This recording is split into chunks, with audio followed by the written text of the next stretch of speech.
जय गुरु जी संगत जी गुरु जी के चैनल गुरु जी सत्संग 4x7 आप सभी का मोस्ट वेलकम है।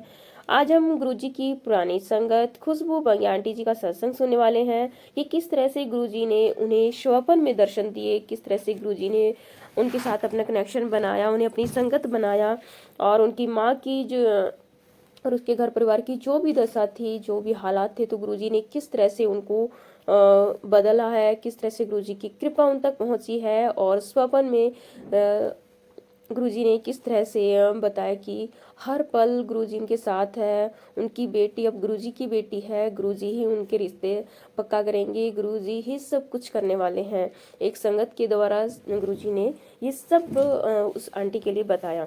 तो हम ज़्यादा टाइम ना गवाते हुए गुरुजी की कृपा से गुरुजी के चरणों में नमन करते हुए गुरुजी के मंत्र जाप से सत्संग शुरू करते हैं। इससे पहले अगर आप चैनल पर नए हैं, चैनल को सब्सक्राइब नहीं किया तो जल्दी से चैनल को सब्सक्राइब कीजिए। संगत जी, गुरु जी अपनी सभी संगत पर अपना कृपा दृष्टि बनाए रखिए। संगत सत्संग को पूरे भक्ति भाव से सुनती है, अपनी संगत परिवार के साथ शेयर करते हैं। हमेशा उनके घर परिवार पर अपना कृपा दृष्टि, अपना आशीर्वाद बनाए रखिए। बच्चों को बहुत ब्लेस कीजिए, सभी को हेल्थ और वेल्थ ब्लेस कीजिए। गुरुजी जो भी कमेंट सेक्शन में आपका मंत्र जाप आपका शुक्राना करता है, सभी के लिए आपकी भरपूर ब्लेसिंग मिले। जय गुरु जी, शुक्राना गुरु जी। आप सभी से अनुरोध है कि आप भी गुरु जी का मंत्र जाप करें मेरे साथ मिलकर के, क्योंकि मंत्र जाप में वो शक्ति है संगत जी जो हम अंदाजा भी नहीं लगा सकते। गुरु जी का मंत्र जाप और गुरु जी का शुक्राना, ये दो शब्द ऐसे हैं जो हमें गुरु जी की ब्लेसिंग भर भर के मिलती है। ओम नमः शिवाय, शिव जी सदा सहाय। ओम नमः शिवाय, गुरु जी सदा सहाय। ओम नमः शिवाय, शिव जी सदा सहाय। ओम नमः शिवाय, गुरु जी सदा सहाय। जय गुरु जी, जय गुरु जी। संगत जी खुशबू बांगिया आंटी जी कहते हैं कि 14 अगस्त का दिन जो हम कभी नहीं भूल सकते, यह वो दिन था जब मैं पहली बार गुरु जी के दरबार गई थी और जिन घटनाओं की वजह से यह हुआ वो बहुत ही रोचक थी। सावन का महीना था जो भगवान शिव से संबंधित होने के कारण बहुत ही पवित्र माना जाता है। इस दिन मैं नियमित रूप से व्रत रखती थी, लेकिन अगस्त 2008 में पहली बार ऐसा हुआ कि मैंने व्रत नहीं रखा। इसलिए मैं बहुत चिंता में थी, डरी हुई थी कि भगवान शिव से प्रार्थना कर रही थी कि मुझे क्षमा कर दे। बृहस्पतिवार की सुबह को मुझे सपना आया जिसमें माँ पार्वती ने मुझे दर्शन दिए और मुझे आश्वासन दिया कि शिव जी मुझसे नाराज नहीं है। लेकिन सपने में मैंने माँ पार्वती से शिवजी के दर्शन मांगे, क्योंकि उसी से मैं संतुष्ट होती। और तब शिवजी और हनुमान जी आए और मुझे उनके दर्शन का सौभाग्य प्राप्त हुआ। उस सुबह जब मैं उठी तो बहुत खुश थी, मेरे दिन की शुरुआत बहुत अच्छी हुई थी। जब मैं अपनी ट्यूशन टीचर के पास गई तो उन्होंने मुझे गुरुजी की तस्वीर दिखाई और मुझे पहली बार गुरुजी के दर्शन का आशीर्वाद प्राप्त हुआ। मेरी टीचर ने मुझे कहा कि क्या तुम मेरे साथ गुरुजी के मंदिर जाना चाहोगी? तो वह मुझसे बोली कि गुरुजी और शिवजी एक ही है, और मैंने तुरंत हाँ कर दी। उसी शाम हम गुरुजी के दरबार में बैठे हुए थे। संगत जी, मुझे गुरुजी की कृपा और उनके द्वारा किए गए चमत्कारों के बारे में पता चला। गुरुजी से आने वाली सुगंध के बारे में पता चला और यह भी कि जब गुरुजी शारीरिक रूप से विद्यमान नहीं है तब भी उनकी सुगंध आती है। उनकी स्रव विद्यमानता की सूचक है। मंदिर में संगत से मुझे पता चला कि गुरुजी की महासमाधि के बाद भी उन्हें उनकी सुगंध आती थी। मंदिर में बैठे हुए मैंने गुरुजी से पूछा कि कैसे उनकी सुगंध पहचानूं मैं। मुझे गुरुजी के शारीरिक रूप में कभी दर्शन नहीं हुए थे। मंदिर में सुगंध फूलों की भी हो सकती थी, ऐसा मुझे लगता था। मैंने गुरुजी से विनती की कि किसी अनोखे ढंग से मुझे अपनी सुगंध का एहसास कराए। गुरुजी ने मुझे इंतजार नहीं कराया, वह मेरे घर आए और मेरा पूरा कमरा अपनी कृपापूर्ण दिव्य सुगंध से भर दिया। और मेरे कमरे में सुगंध का कोई और स्रोत नहीं था। अब संदेह करना कोई कारण नहीं बचा था। बहुत बहुत धन्यवाद गुरुजी इस सुगंध अनुभव के लिए, मेरे कमरे में आकर मुझे आशीर्वाद देने के लिए। संगत जी, जैसे ही गुरुजी से एक मांग मेरी पूरी हुई तो हमारी और मांगे हो जाती हैं। अब मुझे गुरुजी के दर्शन उनके चोले में चाहिए थे। संगत जी, गुरुजी के सजीले और अद्भुत पहनाव के बारे में बहुत प्रशंसा सुनी थी। मैंने गुरुजी से अनुरोध किया कि वह मुझे अपने उन चोलों में दर्शन दे जिनको देखकर संगत मंत्रमुग्ध हो जाती थी। गुरुजी से यह अनुरोध करके मैंने गुरुजी की तस्वीर अपने तकिए के नीचे रखी और मैं सो गई। उस रात गुरुजी ने अपने भिन्न भिन्न चोलों में मुझे दर्शन दिए। वह एकदम अद्भुत अनुभव था, परंतु उसके बाद जो हुआ वह अविश्वसनीय था। जब मैं अगली सुबह उठी, मेरी सहेली से मुझे पता चला कि गुरुजी की वेबसाइट के बारे में। जब मैं gurujimaharaj.com वेबसाइट पर गई तो तस्वीरों के भाग में गई तो मैंने पाया कि वहाँ गुरुजी की उन्हीं चोलों से तस्वीरें थी जिसमें उन्होंने मुझे रात को दर्शन दिए थे। एक बार फिर बड़े ही आश्चर्यजनक ढंग से गुरुजी ने मुझे संदेह की संभावना दूर कर दी और मुझे विश्वास दिलाया कि मैं सविद्यमान हूँ। गुरुजी अपने सभी बच्चों का ध्यान रखते हैं। संगत जी हम सब के लिए शर्त रहित प्रेम का स्रोत है। मैं बताती हूँ कि किस तरह से गुरुजी के यहाँ आना प्रारंभ करने से पहले मेरी माँ एक ज्योतिष के पास गई थी जिसने भविष्यवाणी की कि जल्द ही मेरा भाई निखिल बहुत बीमार पड़ेगा, अस्पताल में भर्ती होना पड़ेगा, और वैसा ही हुआ। संगत जी माँ की सारी कोशिशों के बाद भी उस दिन हम अपनी दुकान नहीं खोल पाए। हम उस ज्योतिषी में विश्वास करने लगे। उसके बाद फिर गुरुजी के यहाँ आने के बाद मेरी माँ उस ज्योतिष के पास फिर गई।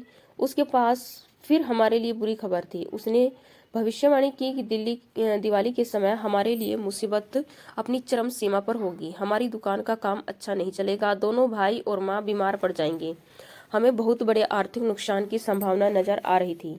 यह भविष्यवाणी होने के बाद अगली बार मेरी माँ बड़े मंदिर आई। हल्की बूंदाबांदी हो रही थी। संगत हॉल की ओर जाती हुई मंदिर की मुख्य सीढ़ियों पर बहुत जोर से फिसली, पहली से लेकर अंतिम सीढ़ी तक।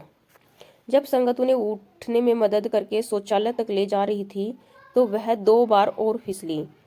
इस तरह से वह 3 बार फिसली थी। वह खुशकिस्मत थी कि उन्हें कोई ज्यादा बड़ी चोट नहीं लगी। मंदिर में संगत ने हमें कहा कि कोई आने वाली बड़ी मुसीबत को गुरुजी ने छोटी सी तकलीफ में तब्दील कर दिया। हमें यह बात तब समझ आई जब दिवाली आई। हमारी दुकान का कारोबार असामान्य रूप से अच्छा रहा। परिवार में सबकी सेहत अच्छी रही। इस तरह तीनों लोग, मेरी माँ और मेरे दोनों भाई की जो विकट बीमारियों को गुरुजी ने मेरी माँ का मंदिर में 3 बार फिसलने में परिवर्तित कर दिया। आगे सुनिए संगत जी कि गुरुजी ने मेरे रिश्ते के लिए किस तरह से अपनी दूसरी संगत को उनके सपने में जाकर के उन्हें क्या बताया। संगत जी मेरी माँ को गुरुजी में पूरा विश्वास नहीं था। यह सब उन्हें एक संयोग लगा। हम गुरुजी के यहाँ नियमित रूप से जाते रहे और अब भी मेरी माँ मेरे लिए एक अच्छे रिश्ते की तलाश में थी। समय बीतते हुए वह थोड़ा घबरा रही थी। फिर एक दिन एक भगत मनोज, जिससे हम अनजान थे, गुरुजी के दर्शन हुए। गुरुजी ने उन्हें निर्देश दिया कि वह खुशबू की माँ से कहे कि उसे चिंता करने की कोई आवश्यकता नहीं है, क्योंकि खुशबू अब उनकी बेटी थी और वो मेरा ध्यान रखेंगे। मनोज ना मुझे जानते थे और ना ही मेरे परिवार को, और उन्होंने गुरुजी से पूछा कि वो कैसे हमें पहचानेंगे या मिलेंगे। गुरुजी ने उन्हें संगत में बेला आंटी से बात करने को कहा। मनोज ने गुरुजी के निर्देश अनुसार किया। यह जानकर गुरुजी ने हमें अपनी बेटी बना लिया है। मैं बहुत खुश हुई, पर मनोज मेरी माँ के प्रश्नों से बच नहीं पाया, जो हमेशा उससे पूछती रहती थी क्या उसने जो भी कहा था वह सच था। माँ सोचती थी कि यह बहुत अच्छा है कि मैं गुरुजी की बेटी हूँ, लेकिन उनको तो अपनी सांसारिक जिम्मेदारियां पूरी करनी थी। ये सब सितंबर में हुआ और जनवरी में हमें गौरव, जो गुरुजी का भतीजा है, उसका रिश्ता आया। जल्दी हमारी सगाई हो गई, रिश्ता पक्का हो गया। तब हमें गुरुजी के संदेश का पूरा मतलब समझ में आया। गुरुजी ने माँ की सारी चिंताओं का ध्यान रखा और आज वह भी गुरुजी में पूरी तरह से विश्वास रखती हैं। गुरुजी की कृपा हर दिन दिखाई देती है और उन सब का वर्णन कर पाना असंभव है। संगत जी गुरुजी का आशीर्वाद जीवन के हर स्थिति में विद्यमान है। उदाहरण स्वरूप जब मेरी शादी का लहंगा चुनना था, पूरा दिन खरीदारी करने के बाद बहुत थक गई थी और कोई निर्णय नहीं ले पा रही थी, लेकिन माँ के दबाव डालने पर हम उसी दिन लहंगे का चुनाव करेंगे। हमने उनकी पसंद से लहंगा ले लिया। बाद में गुरुजी ने मुझे दर्शन दिए। मैंने गुरुजी को स्वयं दर्जी के पास खड़े होकर मेरी शादी के लहंगे को अंतिम रूप देते हुए देखा, जो बहुत ही अद्भुत था।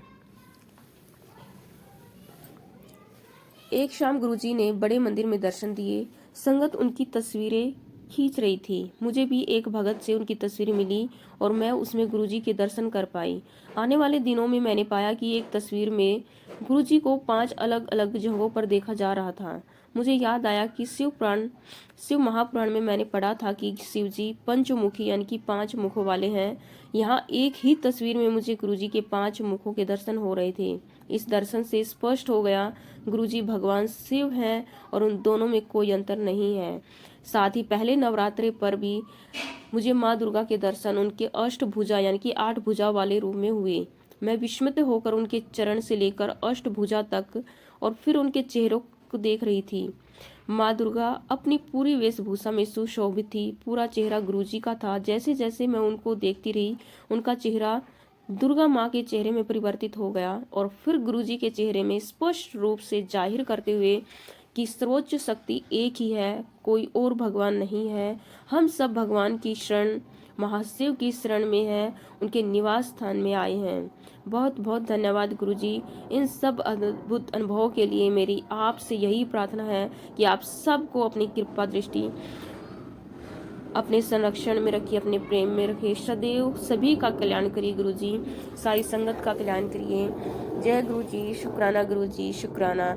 आपका भी बहुत बहुत शुक्राना खुशबू बग्यानी जी, क्योंकि आपने बहुत ही गुरुजी की जो ब्लेसिंग है उनके बारे में संगत को जानकारी दी, संगत को बताया, क्योंकि नई संगत को कनेक्ट होने में इन सब जानकारियों की बहुत ज़रूरत है। संगत जी, आप सभी से अनुरोध है हाथ जोड़ के कि आप सत्संग को पूरा सुनिए, पूरे भक्ति भाव से सुनिए और अपनी पूरे गुरु परिवार के साथ, अपने संगत के साथ जरूर सत्संग को शेयर कीजिए संगत जी, क्योंकि गुरु जी का भरपूर आशीर्वाद ब्लेसिंग हमें मिलती है उनका सत्संग सुनने से भी, शेयर करने से भी और सुनाने से भी। जय गुरु जी, शुक्राना गुरु जी।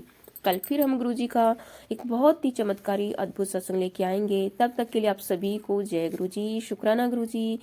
गुरु जी के सत्संग सुनते रहिए, भजन सुनते रहिए, गुरु जी के चरणों में अपनी सेवा देते रहिए। जय गुरु जी, शुक्राना गुरु जी, शुक्राना शुक्राना।